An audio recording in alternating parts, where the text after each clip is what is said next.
આ લોકોને જે ખોટો નિર્ણય કર્યો હતો અને એક ષડયંત્ર રચ્યું હતું મને નેસા દેખાડવા માટેનું, તો મેં ગોમ ભેળો કર્યો, ગોમના આગેવાનોને બધાને મેં મારી વેદના રજૂ કરી કે આ લોકોને ક્યાંને પૂછીને મિટિંગ કરી, અથવા ગોમ તો આખું મારા ફેવરમાં છે, 2-3-4 વ્યક્તિઓ એવા છે અને જે ઘરધણી વ્યક્તિ જે લગ્ન કરતો હતો એ વ્યક્તિને જે આયોજન કરીને જે આગેવાનોને બોલાયા એ વ્યક્તિઓએ એવું કહે છે કે એમને પરમિશન આપ્યું હતું કે, અને જે વ્યક્તિ માફી માગી છે એ વડીલ થોડા સુધી ડીજેમાં બી ગયા હતા અને એમને એવું બી કીધું હતું જે ઘરધણીને કે હું પટાક ખેલીશ, અને જે હારેલો સરપંચ છે એ વ્યક્તિએ પહેલાંથી બી મારો વિરોધ છે, એમના મિટિંગ પહેલાં બી 2-3-4 દિવસ પહેલાં એનું એક કોલ રેકોર્ડિંગ આવ્યું હતું મારા વિશે આડાવડું બોલેલું.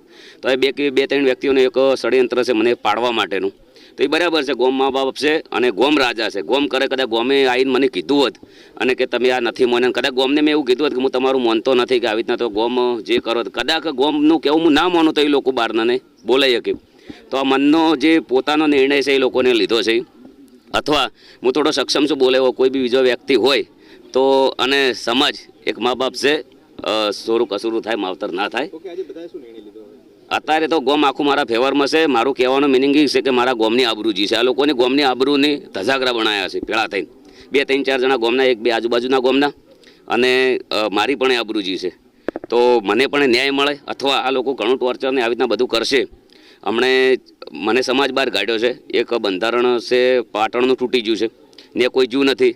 જમણા પાદર જ્યાં હતા ત્યાંથી કોઈક 11,000 રૂપિયા લીધા છે. આ લોકો 11,000 એવું કોઈ બંધારણમાં લખેલું નથી કે તમારે 11,000 રૂપિયા તોથી લેવા.